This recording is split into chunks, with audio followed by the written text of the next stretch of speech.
Welcome to LOA Today. I'm Walt Thiessen. With me today is abundance teacher and money coach, Jody Lynn Craven. This is your daily dose of happy. We are so happy you decided to join us today. And we've decided that this week we are going to have all good things happen because we've had plenty of things going on in our lives that aren't what we really had in mind. Usually good learning opportunities, but there are times when you just kind of need to stop the learning opportunities and feel good about life for a bit. So today we're going to just feel good about life. Sound good to you, Jonathan? I mean, are you on the same page here? Yeah, okay. Yeah. I want to make sure, you know. Mm-hmm.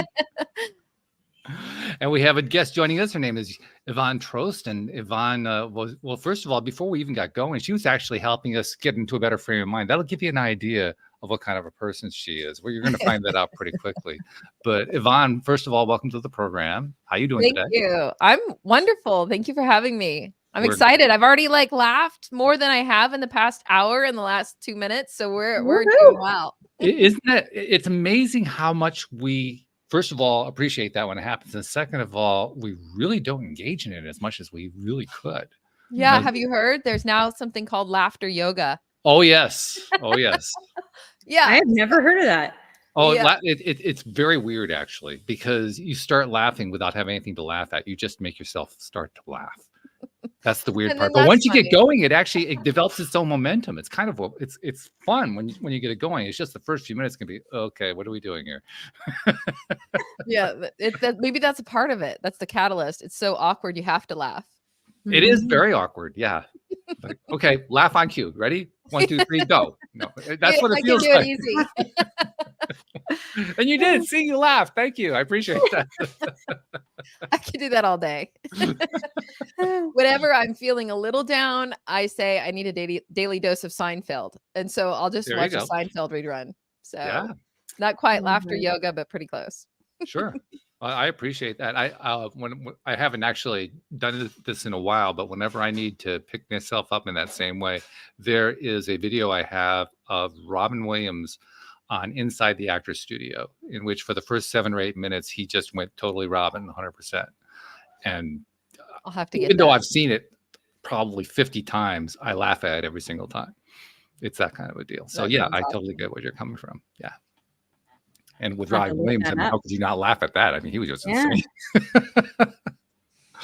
So Yvonne, tell us a little bit more about yourself. Tell us about your story and how you got to doing what you're doing now. Well, it's a fascinating journey, but I won't take the whole time to tell you about it. But you can take half of it. That's all right. Grew up in a small town, 2,300 people. I lived in town, but across the field, I'm not lying. There were cows and cornfields. Okay. Not anymore, but back then, I was on the edge of town. So I grew up pretty sheltered. My parents didn't have a lot, but they wanted me to have the best. So they pushed me into a space that they thought would be safe, right? Go to school for finance, make money. Then you got to get a house and you got to have kids and you got to, do the whole Facebook family thing before Facebook existed, right? But you still had the pressure. So like I told you earlier, I'm a recovering overachiever. I did that. And then it's like, wait a minute.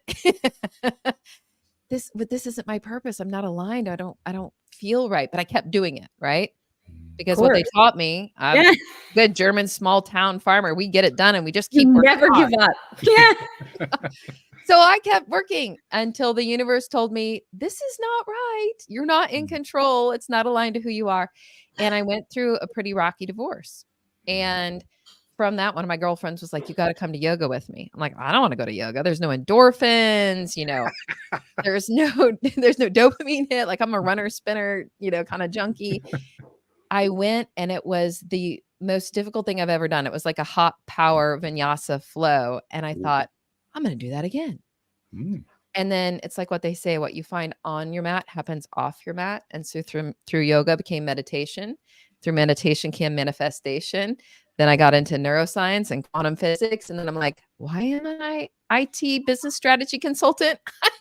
I need to help people and I can't just focus on people's bottom lines, right? Within corporate America. So I manifested my way out of that. And now I'm a hypnotherapist and happiness coach. So yeah, it works. It works. There are a lot of parallels going on here. I mean, first of all, Jody Lynn sitting there thinking of, check boxes, right? Check. Yeah, that's me. Check. Yeah, that's me. Check. Because she is a financial coach. She does live on a farm. She has a lot of those same things in common that you have. Stubborn German. There you go. Yeah. Yeah. Although I wasn't taught German. I only know Achtung and a few others. Yeah, me either. I'll give that to Bono from U2 is probably how I learned that one. Yeah. And as for me, I'm the one with the IT background, so I appreciate that part of it. So you're connecting on both sides here, which is really I love it. I already feel connected energetically, so I'm sure there's more to learn. Mm-hmm. And well, that's also the beauty of the way we do this, because when we have three, I've said this before, I don't know why, but there's something about three. When you have three people contributing to the conversation, the energy reaches peak levels that it doesn't reach with any other combination. So I love that. You've got the idea. This is I don't know. We're keeping this, PG-13, but this is my first threesome on a podcast and anywhere else. It's okay. We had a swinger last week. So we did. Yeah. Well, I'm not signing up for that, but I'll do another podcast with the two of you. Yeah. And don't worry about the FCC. They have nothing to do with it. So it's not a big deal. So, all right. Well, that's quite a background. And it's also quite a turnaround in terms of what you ended up half deciding to do. I'm not quite sure how much of that was circumstance and how much of that was you directing it. I mean, the way you told the story, it almost sounded like it happened to you.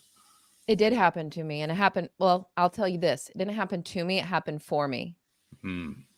Right? Like, that's what I've learned. Have you read that Journey of Souls book? I love it. Like, it just gave me a whole new perspective of like, oh, that's my soul contract. Have you seen that meme? The guy sitting on a picnic table looking at a soul contract, and he turns the page. He's like, why? He turns the page, why? And then he turns the next page and he's like, oh, that's why.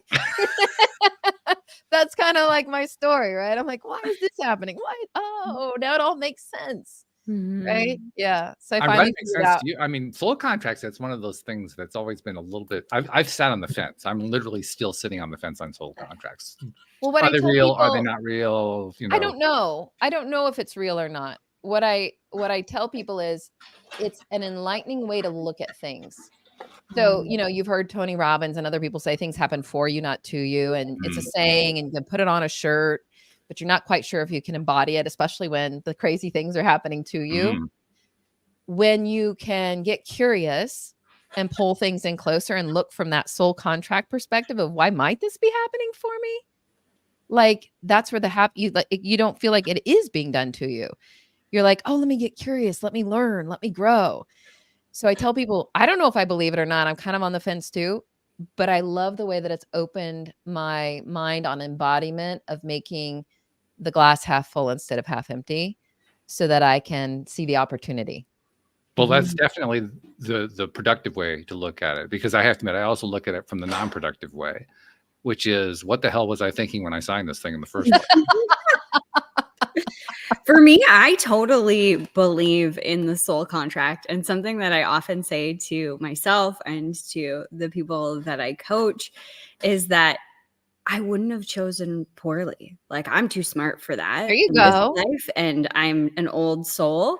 So when anything like perceivably bad is happening and I can get curious about it, like you were saying, I always remind myself, like, this has to be a part of the journey and something like really miraculous, because I wouldn't have chosen poorly. Maybe I would have chosen some like crazy shit because, I'm an adrenaline junkie in this lifetime, but not bad. Like, I wouldn't have chosen poorly. Like, it always works out in the end. That's a great way to think about it. We're too smart to choose anything else. Yeah. You have me half convinced to jump over onto that side of the fence. I mean, I'm not quite there. Maybe I'm 3/4 now. Oh, wow. There's movement, though. Yeah. I mean, there's one leg kind of dangling, but other than that, Well, and if nothing else, right, as we grow younger, I always say growing younger. Yeah. I'm not, it gave me this whole different feeling about aging and death. Because I'm just like, oh, what's going to happen next?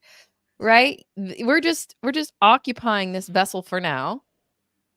Isn't that much more exciting to know that, like, oh, we get to choose another vessel and another like life story and learn more and grow more. I like that works for me.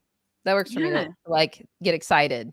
Yeah, it's almost like a detachment from the like emotion that we would go through. Like, okay, this is just my vessel, Mhm. and for now, and this is just the story of this book. But it's not the only one. There's so much more, and there's so much more to come inside of this one. But it doesn't feel as bad as sometimes life can feel. Yeah. And it makes, as my parents are growing older, right? It helps with that. And also I feel like my grandma was a very significant woman in my life. She's like the only person I would say that like just embodied unconditional love and generosity. Like had nothing but gave it all away anyway. Like just pure love. And I know I'm still connected to her. Just because she's left that vessel and that body doesn't mean she's not with me. So anyway, we digress. No, I'm on board with that. That's actually one of the reasons why I like law of attraction when I first learned about it, because unlike traditional religious training, which I threw up when I was a 14-year-old, I could buy into it. I could sense how, yeah, this could actually work. This actually makes sense. It resonates deep inside. And once I started adopting it as my own belief system, I had very much the same feeling that you have, that, wow, okay, well, I think about all this stuff differently now. Now, you know, okay, death's going to come at some point, but okay, so what?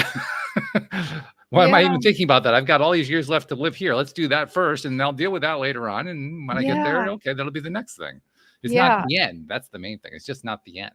Right. And I don't know. I'm not omniscient. The two things that I do believe, right, though, is that, and then that's why I tell people is like, we're all light and love energy. Right? Every single part of us, whether you're talking about your skin or you're talking about what's inside you. And I think everybody can agree to that, right? Modern science has proven what ancient wisdom's known for thousands of years, right? Yeah, They've started. Cool. That's happening, actually. Isn't that neat? Isn't that neat? And so I say, like, I grew up Lutheran, right? Which is basically like the Catholic rebels. We got kicked out. So I believe that we all like are the people that have a faith, a spirituality, like of love and light. Different religions to me are just different ways, different languages, right? Like they're different ways to tell the story, and they tell the story a different way based upon where they grew up and the storytellers of that area. And if we can just appreciate everybody just tells the story a little different way, if we can get rid of fear and judgment of self and others, then heaven's here on earth. Right? Like, well, that's the challenge where religion is concerned too, not just Christianity either. I mean, they're all chock full of it. So that's where the biggest challenge is. Yeah. And then that's what we're taught. And then that's what everybody embodies. And then like, so part of my practice is I leverage, you know, I'm a hypnotherapist, and people are like, oh, I'm not sure about that. I'm like, you're already in a social trance. Like, you're already walking around hypnotized. Like, this is actually healthy. Have you seen the last Taylor Swift concert, or, you know, like Sam Smith, I think it was, or I don't know, like, you're being programmed, whether you like it or not. Yeah. So why don't you take back control of your narrative? I tell people I'm just your subconscious safari guide. I'm not going to tell you what to do. I'm going to help you navigate. Safari guide. Yeah. So we go in and we find the key that you unknowingly locked your own self in your emotional prison. I can't tell you, here's the key and here's the thing. That's just like everybody else telling you what to do and what to think. I'm just a guide, and all the answers are in your subconscious. Yeah, I like it. It's hard for you to access them on your own. Yeah, that's really good. I want to know more about that. Like, yeah, it's cool. What do you want to know? Ask me. Like, what's it like? What happens? Well, it's different for every individual, right? Some people experience a deep state of trance, right? And some people don't at all. Like me, I don't go into a deep trance. I now I can get deeply relaxed, right? Like I said, I'm a recovering control freak. So different levels of suggestibility is what you're driving at. Yeah. The goal is it's not like hypnosis on a stage, like quack like a duck and bark like a dog. Like it's not that at all. Really, hypnosis in the way that I practice it is just a deeply guided meditation. So that you can relax your overthinking conscious mind. Like the neocortex is like your conscious mind, and it's only 5% in charge by the time you're 35, which is so wild, right? And then what you can do with 5%, but still. Yeah, no wonder we're tired all the time. Yeah. Then we get to the subconscious mind. The cerebellum is the host of your subconscious in the back here, and that's where the movie has always been recording since birth. Mhm. Like everything's in there. The problem is, right, Everything's in there. Oh, I'm sorry. No, go ahead. Jody, your subconscious mind probably is still the age of 6 or 7, Yeah, totally. and it only knows what you say or what you think or the pictures you give it.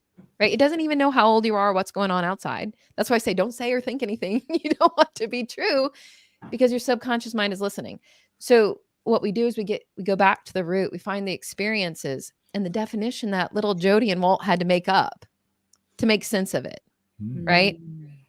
That defines exactly what my childhood was like, trying to make sense out of this crazy world. Because Yeah. quite honestly, this is a crazy world. Yeah. Well, think about it this way. Okay. Have we cloned a human being? I'm not aware of it yet, but I don't watch the news. Have we cloned a human being yet? Not officially, but know. who knows Yeah. what's going on behind closed doors. Okay. So not officially. Have we made a rocket ship? Yeah. Yeah. Okay. So we made rocket ships. So we've made rocket ships, but we haven't cloned a human being. So what's more complicated, a human being or a rocket ship? Depends on whether you're a rocket scientist. Well, what's I would more say complicated? human. A human being, right? Did you guys have like human being 101, 201, 301, 401 in school, or did your parents teach you about the human being? I missed that course. Yeah. No, right? So we just don't know. We're like the most complicated thing on this planet that we know of. We have no training, and we have a 6 to 7-year-old at the helm trying to drive our human being through life.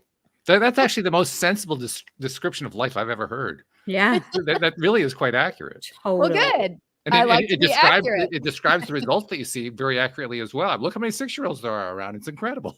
It is. It is. And so that's all we have to do is like the programming's outdated. It's Mm. still that little 6-year-old trying to make sense of stuff. Yeah. Mhm. And so we figure out, okay, well, what little story did you tell yourself? How is that no longer applicable in today's world?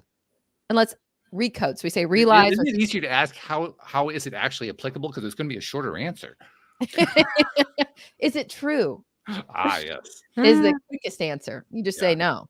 Yeah, that makes it a real quick conversation. That is my favorite question. Mm, Is it true? yeah. And so how it happens, to answer your question, we start with the realize step. So that's with your conscious and your subconscious. Then we do the recode. Well, what's the truth? Well, that isn't the truth. What do you want the truth to be, Jody? What do you want to manifest, Walt? That's the truth we tell ourselves because we know we're powerful creators and we put our minds to it. But Holistic. it isn't an interesting thing, though. We know that on one hand, but on the other hand, we're not convinced of it. You know, you're not convinced of it until you start seeing the magic happen. To some degree, yeah. Mhm. And like Yeah. for And me, they're I'm different. convinced Well, they're of different it. levels, is what I'm thinking. Some people, it takes one thing and they've got it. Other people, they Yes. want to see it 59 times before they're going to even start to That's believe. totally it, true. you know? And that's also because of their conditioning. Sure. It's trust. It's feeling enough. Like Or lack thereof. we've almost helped like probably 100 folks, and our teachers have helped thousands. And it usually comes down to this feeling, some rendition of I am not enough. Mm. I'm Isn't not that smart interesting? enough. I'm not pretty enough. I'm not good enough. I'm not, rich enough. I'm not successful, whatever it is, right? Something has told our little 6-year-old self that we're never enough. So we have to do all these things Mhm. to try and prove it, but it is never enough until you're back to your authentic self. And then the really odd part is we never really define who we're trying to prove it to. That's right. They. Who we're trying to prove it to are actually who we are. Yeah. I am just now, like, I kind of had an inkling, but every year, like, I'm like, oh, yes, this is familiar. This is me. Right? This is, oh, yes, that feels right. Who cares that everybody else might think that that's strange? Mm. My kiddos sometimes say, Mom, you're kind of weird. You're kind of cringe. And I say, well, I'd rather be weird than normal because normal is boring. And quite often, normal isn't healthy. Very true. Yeah. In fact, I don't trust normal people. And I say that as a joke, but it's also really true. I really don't trust normal people. Oh, Unless I that's see something that's quirky or unusual or individualistic is what it really amounts to. Unless I see something that is what you're calling the authentic you, I don't trust you. interesting. Yeah. What does trust mean to Walt? It means a lot more than it used to. Doing this podcast for 12 plus years, you experience interactions with so many different perspectives. So trust kind of broadens over time. But if you'd asked me that question 20 years ago, it would have been, let's put it this way, trust would have been something I could have put at the top of a piece of paper, and that's about as far as I would have gotten with it. Yeah. Yeah. What don't you trust? Today or don't- then? Now. Now? I think that I don't trust myself as much as I want to trust myself. Mm. I think it's probably the best way I can answer that one, because I've gotten to the point now where I really recognize how all of my trust issues really have to do with my own relationship with me. Absolutely. So because of that, it really comes down to how much do I trust myself, and that I see in terms of gradation and degree rather than I trust myself or I don't trust myself. That's brilliant though, because now, even though Survival. you haven't solved the code, but you're aware of it. So you're stepping outside of it. Right. Yeah. Most folks don't know yet, right, that everything that they don't trust or anything outside of them, a relationship, what happens at work, has nothing to do with the other things. The external relationship with others has everything to do with the relationship they have with themselves. Which takes a long time to learn that one on your own. It does. So that's what I'm saying. Congratulations. Thank you. You're aware of the matrix. You're aware of the code.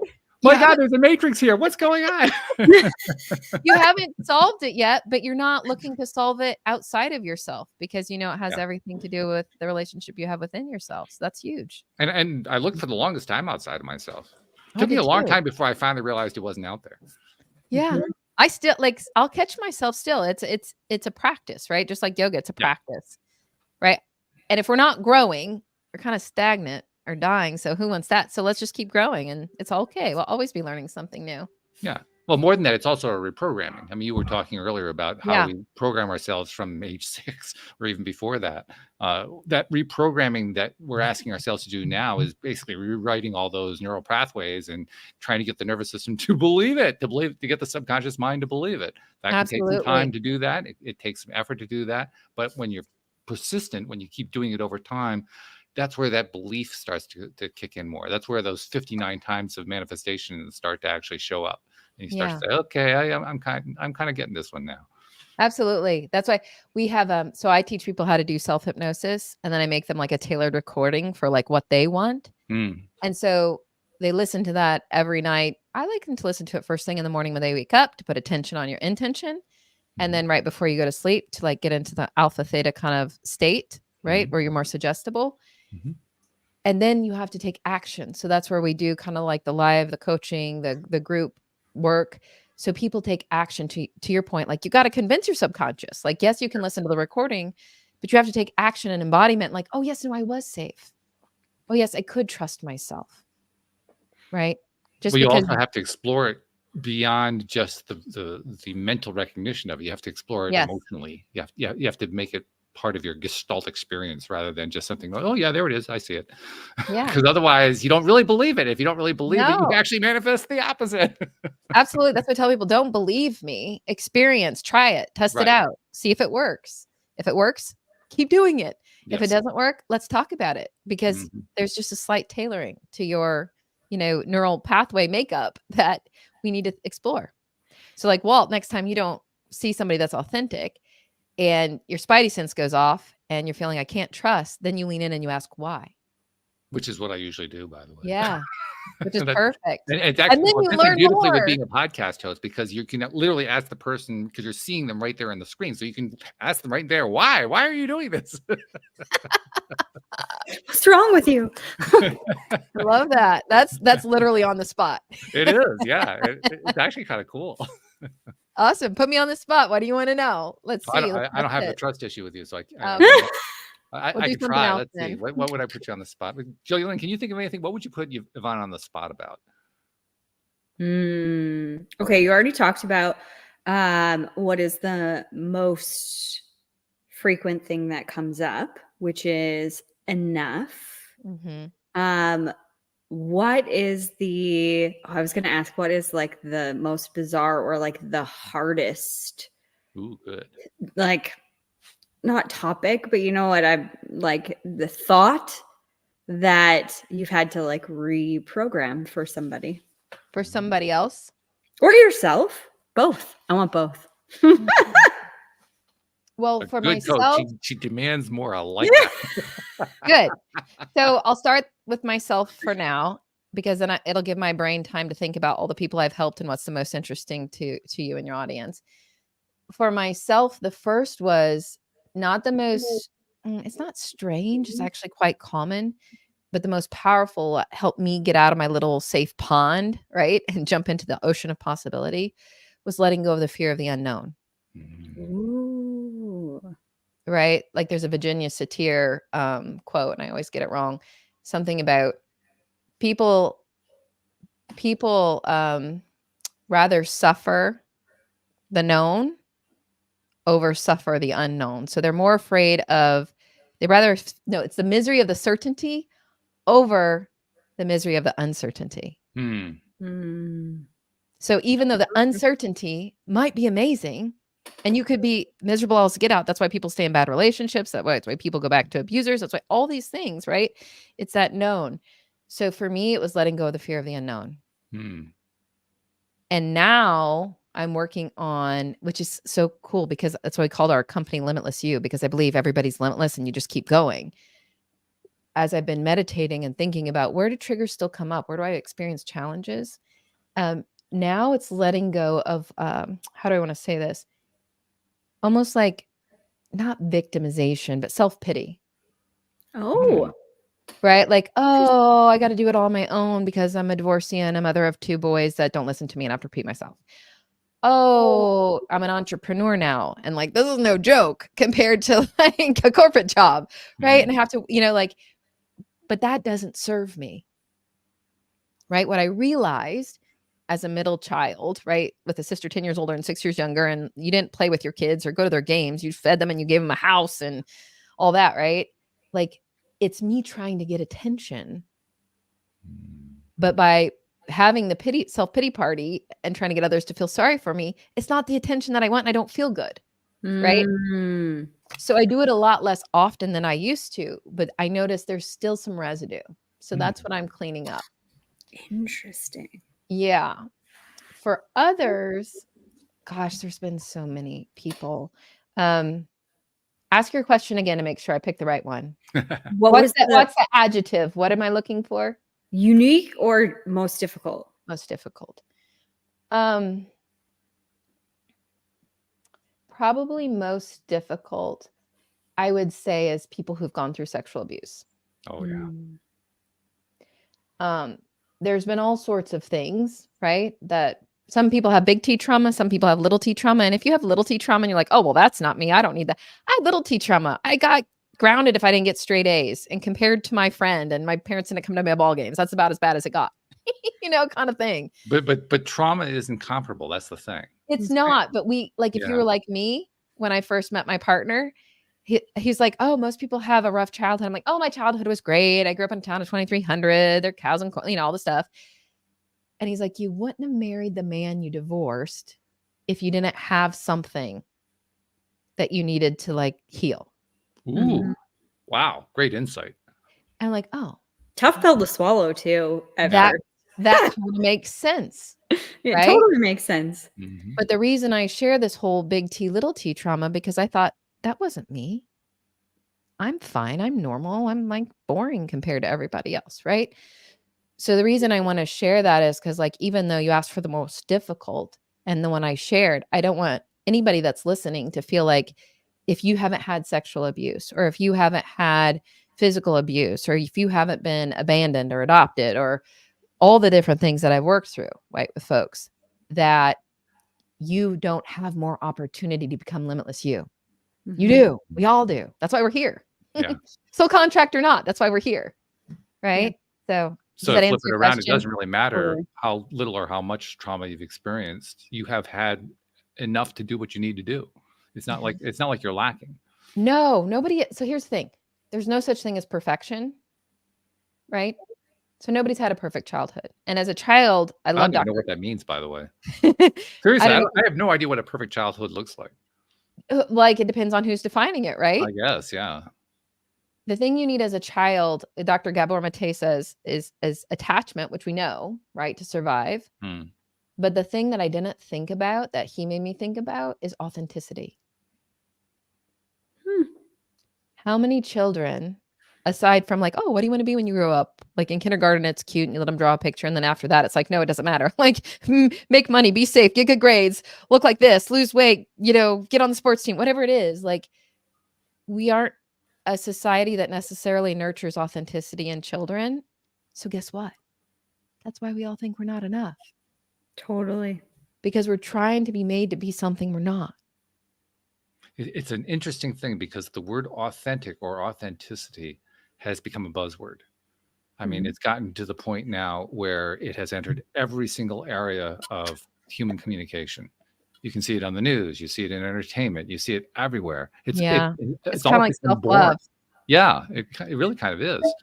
And as a result, it's almost losing its flavor because it's being overused and over broadly applied and so forth. So it's almost losing what it originally was, which is to be authentic. But how do you let's pick a new word, Walt? Like, because here's the thing, right? Because this is what I want, to your point earlier, if people aren't like somewhat unique, like I'm doing this out of my heart. Like, you know, I walked away from a successful career. I'm making a lot less money than I used to make. Like, I'm barely, you know, like For now. You are so good. Right? For now. Right? Abundance will come when it's supposed to come. If I stay pure to my intentions. But the reason I say that is because we need to find a word, right? Because there's a lot of people out there that aren't walking their talk and they're not sincere.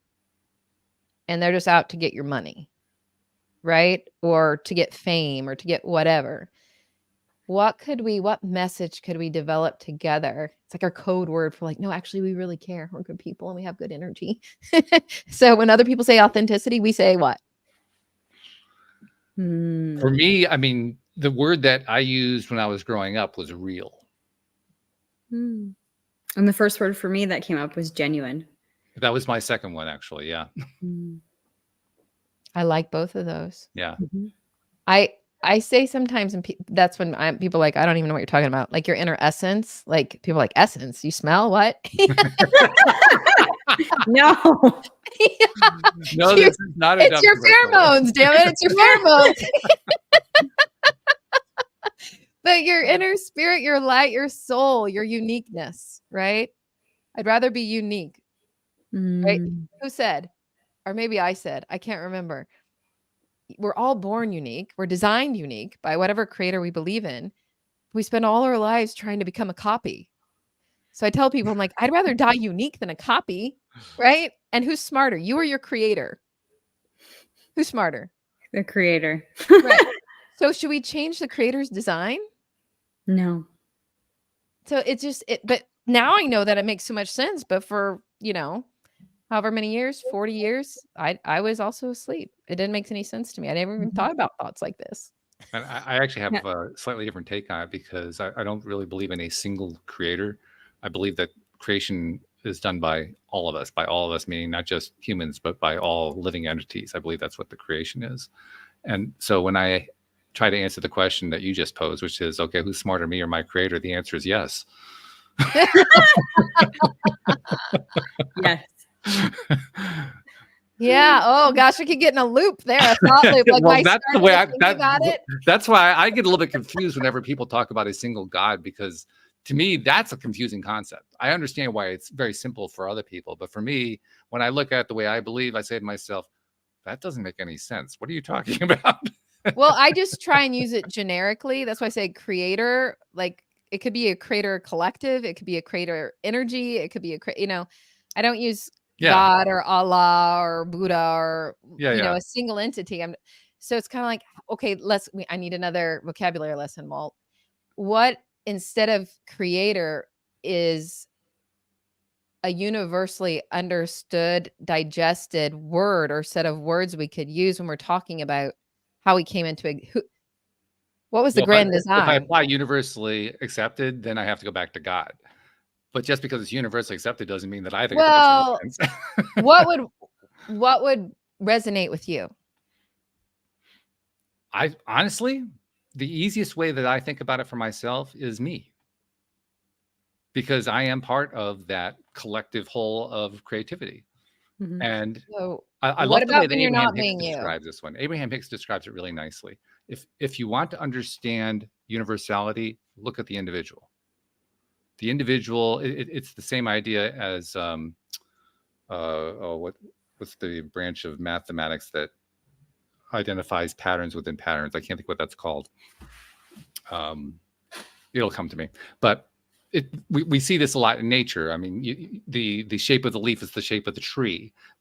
Different patterns show up at different levels of either zooming in microscopically or zooming out macroscopically.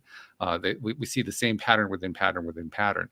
And the same thing is true for the universe. If you want to understand the universe, you can look at the individual. If you want to understand the individual, you can look at the cell level. It's going to be true at all different levels.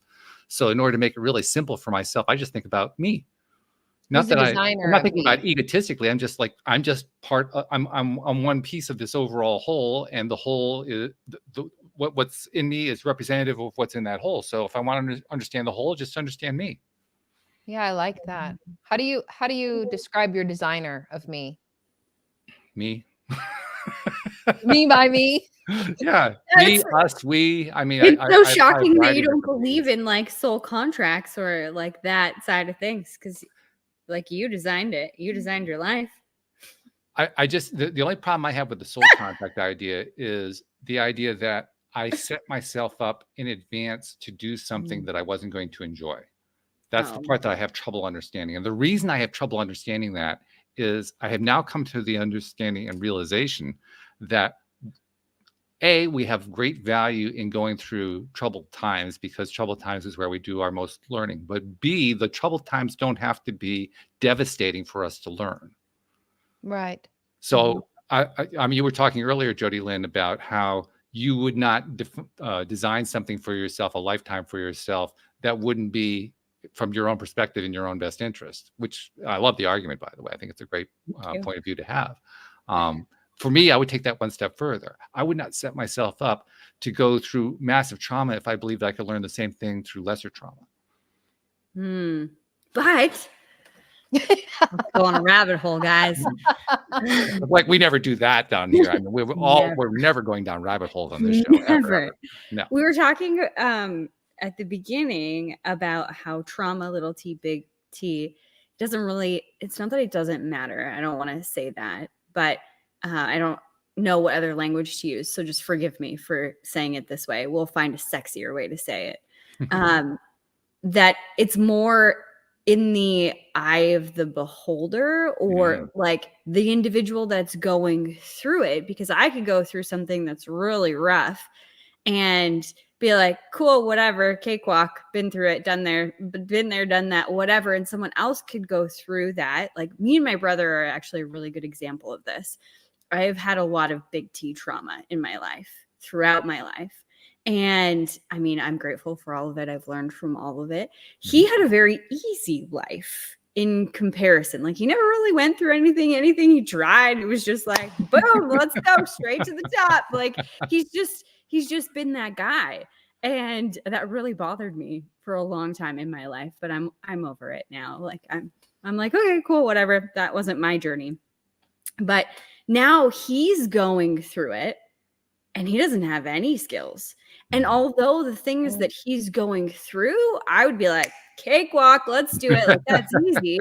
Him, I can see how much he's struggling because he doesn't have the same past as me. So when I look at trauma in general, and like the severity of it being in my own trauma experiences, what I have learned is that like the entire hue of the rainbow exists all at once during the trauma. So the dark is there, and at the same moment, the light is too.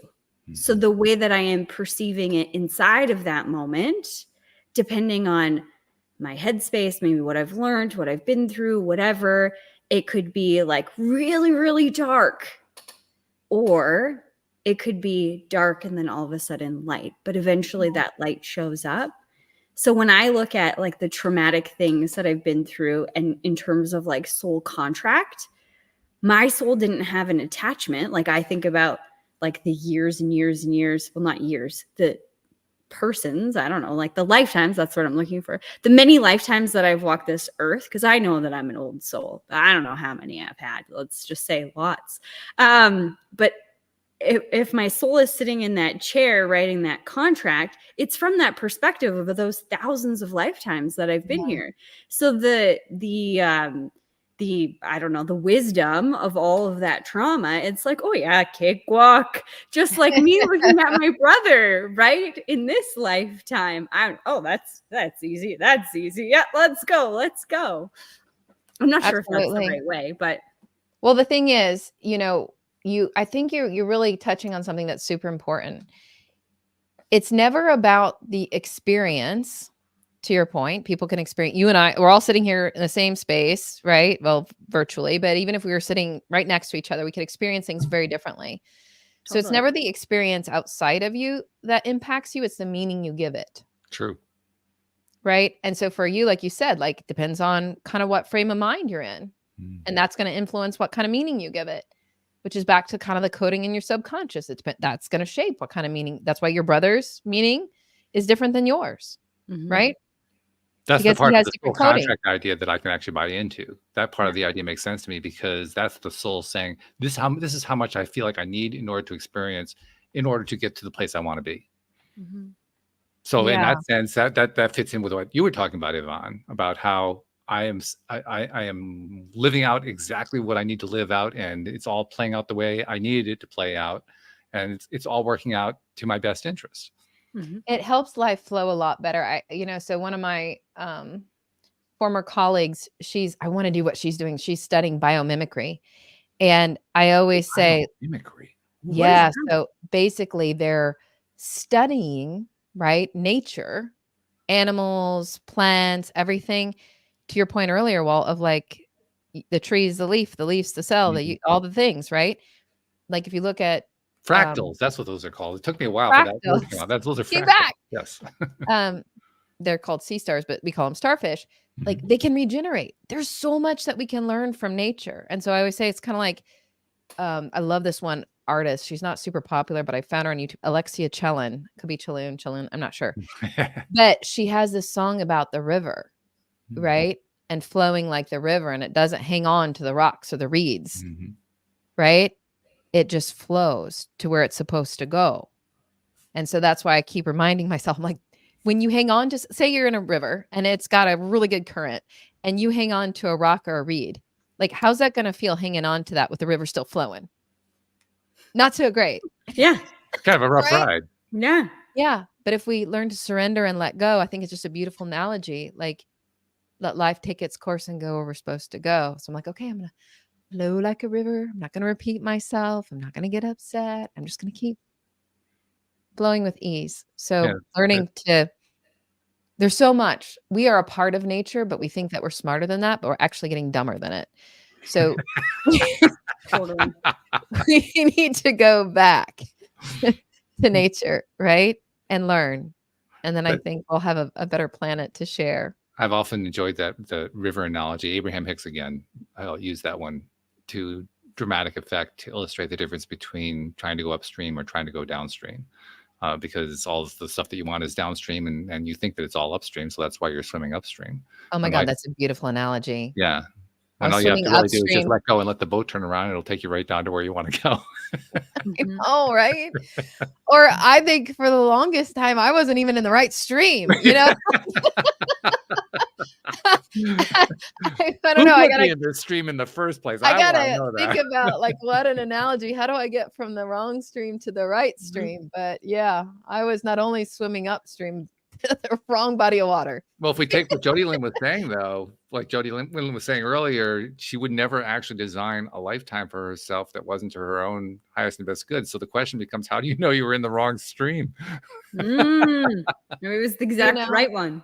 Because if you're seeking something and you think it's going to make you happy, but it never does. Which may be the learning experience. Yeah. Like people sometimes also think like, why is she asking me what I felt in my body when I read that? So I'll ask people to like, I love this quote from Voltaire. What is it? Oh, Yvonne, nature, love is nature's canvas that's embroidered by by imagination. Oh yeah. No, love is a canvas provided by nature, embroidered by your imagination. Yeah. And because it summarizes like what we do at Limitless You so well, right? And I ask people, what does that mean to you? And what do you feel in your body? And most of the time, they don't feel anything. And that's normal because we've been conditioned to not feel our body. Yeah, we're conditioned to think. Yeah. And then everything's up here. But like the mind, body, spirit needs to be reconnected. And your body doesn't speak English or Spanish or German, but it does speak emotions, right? And sensations. And that will tell us, to your point of how do you know if you're in the wrong stream or not?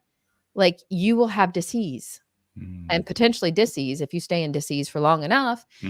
Because it's low grade inflammation, that's, the cause of 70 to 80 to probably 100% of all diseases, including cancers. Oh, yeah. So that's how you know, like if you're in disease, if you feel like it's never enough, right? Then you're hanging on to a rock or a reed, or you're in the wrong stream. It's not keep swimming upstream. Or maybe it's you put yourself into the wrong stream. Now you understand that it is the wrong stream. That's why you put yourself there. What stream do you want to go to instead? Yeah. Yeah. So now I'm in the right stream.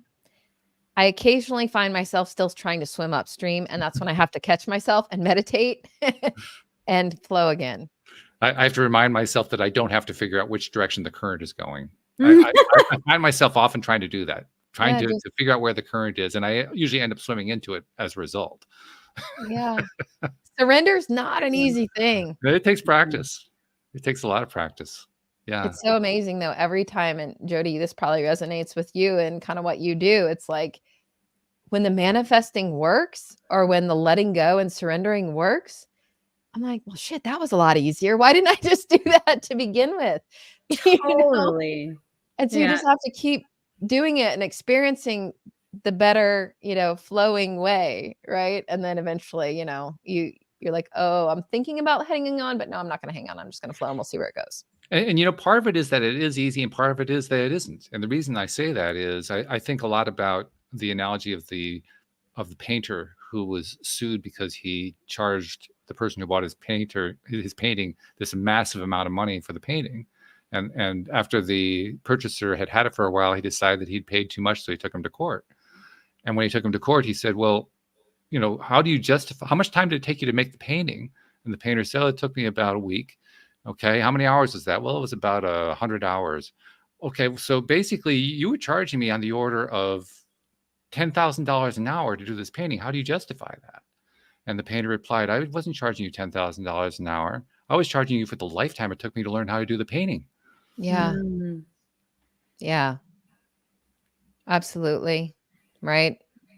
I'm trying to shift away too from because I'm not good with asking for money. Like that is hard. Like I avoided sales for my whole life, but as most people, by the way, as an entrepreneur, that doesn't work very well. Like there aren't teams and huge swaths of people to do that.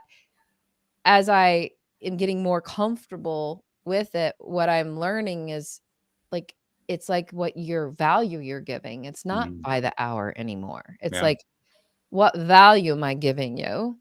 Right? What value did that painter give? That guy couldn't have done that himself. Right. And so like you're saying, it's not like, well, what's the value to you? This is what I think the value is based upon what, I've been able to demand from the market. But what's the value? It has nothing to do with hourly, right? It goes back to the experience. Well, it also goes back to something you said earlier. And you asked me to challenge you on something. So now I've got something I can challenge you on. Shoot. Okay. So you made a point about people who are only concerned about money. When we talk about those people, what we're referring to is the fact that they seem to be more interested in setting the price that gets themselves the maximum number of dollars without any consideration for the person they're interacting with, that they're providing this service or product or whatever it is that they're providing. And yet from another point of view, that same person is doing exactly what we're talking about here. That person is saying, here's the value of what I'm doing. Here's the value of what I'm offering.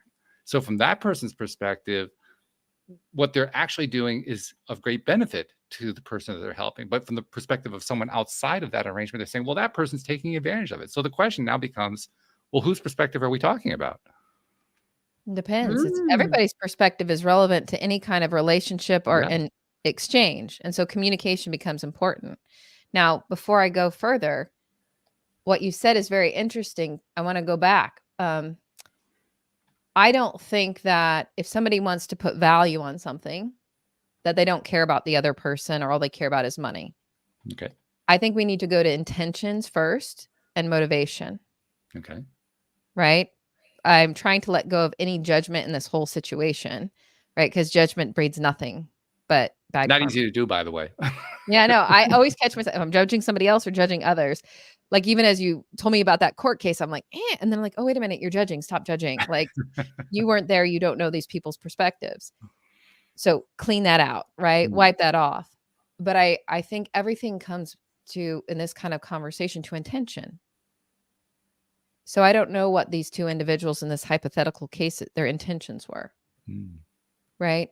Or their reasoning. So say for the guy that was selling it for a lot of money, you know, does he have a fear? Does he feel like he needs that money in order to survive? Like what are his motivations and what are his intentions? Right? Or is he like, I believe in abundance and I believe this is money is an exchange of energy and I've put a lifetime of energy into that and I'd rather keep it than give it to you for anything less than what I believe the energy is valued at. This is a really interesting take on another popular topic these days, KYC, know your customer. Oh, I don't even know. I was like, KYC, is that Kentucky Fried Chicken's competitor? I'm not sure. Know your customer. It's the idea that when you're in business, the best way to be in business is to know who you're doing business with. Yeah. And that's how you can be, going back to the other buzzword, you can be more authentic in the way that you do your business. Yeah. For what, before I left my company, what I wanted to do more of, but there just wasn't, they wanted people with like MBAs and stuff and that. I'm like, well, no, this is just for my heart, but it's all about user experience and customer value. Right.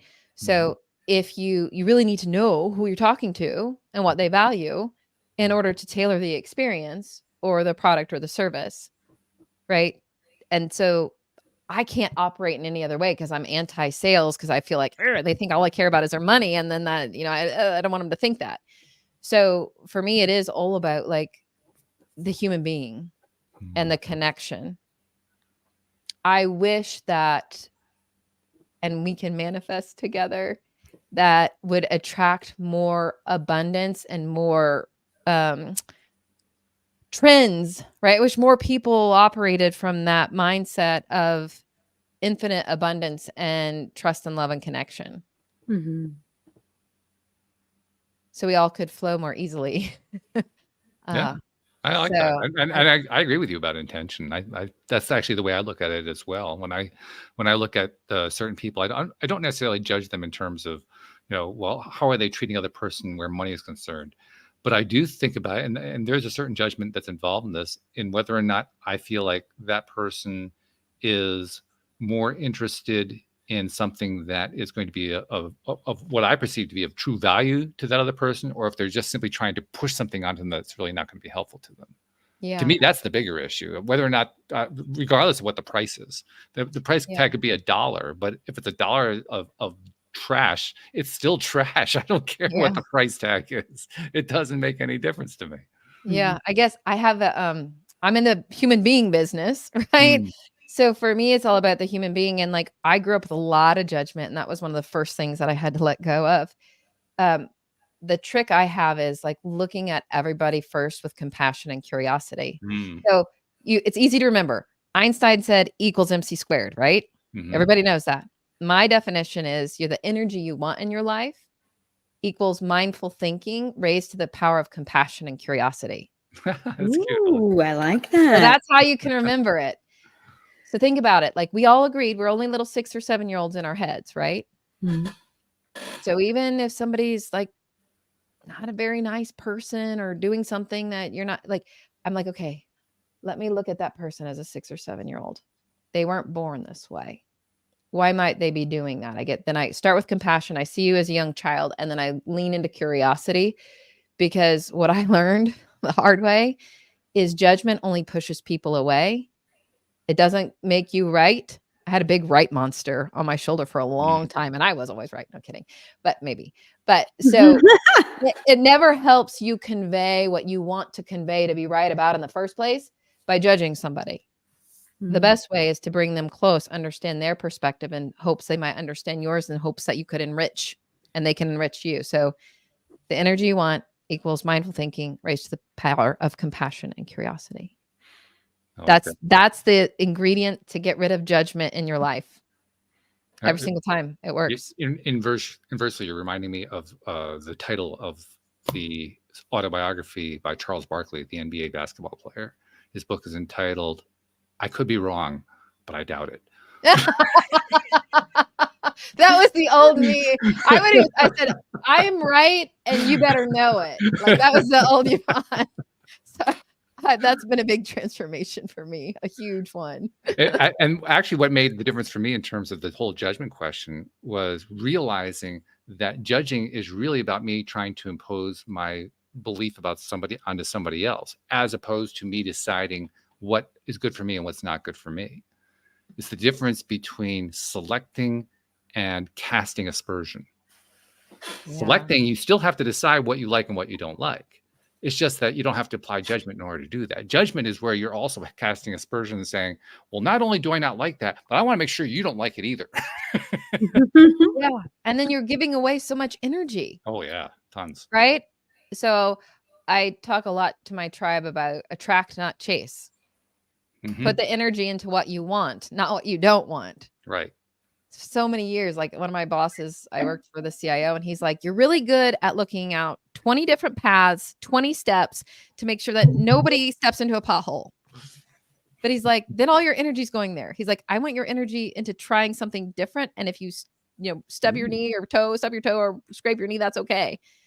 But I didn't know that because I got grounded for not being perfect. Right.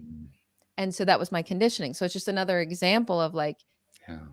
It's good that all happened. To Jody's point, like I designed it. It all makes sense now. So it's good. It's good. We're on a journey. Have you noticed, like I have, that once again, we're 1 hour into a conversation that we want to go for 2? Yeah, absolutely. I just looked at it again and thought, wow, it's over already. It's not possible, but that's the way it goes when it's a good conversation. So we do have a couple things we need to do. We have some housekeeping we do at the end of every show. First and foremost, this is really important. For someone who does want to work with you, who wants to explore their limitless life opportunities, how do they find you? Yeah, just go to unlocklimitlessyou.com. Right? And if you want to set up a call, you just unlocklimitlessyou.com/call. Right? If you're not quite sure, but you're like, I want to explore this a little bit further, if you go to unlocklimitlessyou.com/resources, there are so many free things that I want to give people. Because again, I'm doing this out of my heart, not because of the bank account. So I'm giving you as much value as I can without talking to you. And I hope I get to talk to you. But if you take a quiz, super simple, unlocklimitlessyou.com/quiz, it'll just help you start seeing, how am I showing up? Am I giving away my energy? Am I focusing on what I don't want instead of what I do want? Do I actually know who I am and I am relating to myself? And there's a bunch of other things, but I would say those would be the 2 best places. Excellent. And we'll include a link to the website too in the show notes to make it easy for people, because we do like to make things easy for people. Yeah, it's about the user experience and value, right? That's right. Absolutely. Make it as easy as we can. People are going to make it tough on themselves. That's their business. I'm not going to help them. We're not contributing to that. Not going to contribute to that. No. So that's the first thing we need to do. Second thing we need to do is something that Jody Lynn in particular is really, really good at. All my co-hosts are really good at, but Jody Lynn's like the cream of the crop. And that is taking what we've talked about and figuring out how to tie it all together into one little bow to kind of make the whole thing make sense. And you'll hear in a moment why she's so good at that. But Jody Lynn, I know you've been thinking about it. So what's the tie together today? Oh my gosh. Well, first, we're all a bunch of 6-year-olds. Thank you for the reminder of not only compassion for the outer world, but compassion for ourselves as we figure it out. And I think our conversation today is just this beautiful reminder of the work that you're trying to bring to the world. That is, the exploration of oneself is truly the key to unlock the limitless potential that we have in front of us. So thank you for that reminder. You're welcome. And Walt, she is good. She's really good. She's really good. Yeah. I always look forward to it myself because, I mean, as the host, obviously I have a particular perspective and I'm kind of, driving the conversation and so forth. I can't really see what's happening because I'm experiencing it from my perspective. I hear it from her perspective and I think, whoa, okay, so that's what we did. That's pretty darn cool. Well, and that's such a beautiful reminder and analogy to like, that's just how we are in life, right? We're so caught up in our head and we think it's all about us, but nobody's thinking about us as much as we're thinking about us, and not in the same way. That took me a while to learn that one, by the way. I know, right? So whether you work with me and Limitless You, or just go ask a good friend that has some good perspective, get the truth. And remember, you might not know what it is if you don't look a little closer. Love it. That's great. Well, all this brings me to the final thing that we have to do before we're done today. This is something I've done for the last few years. And it goes directly into what you talked about when you were telling people about your website and your resources page and so forth. And you create all this stuff, not for the money, but because you're doing it the goodness of your heart. You're giving from your heart.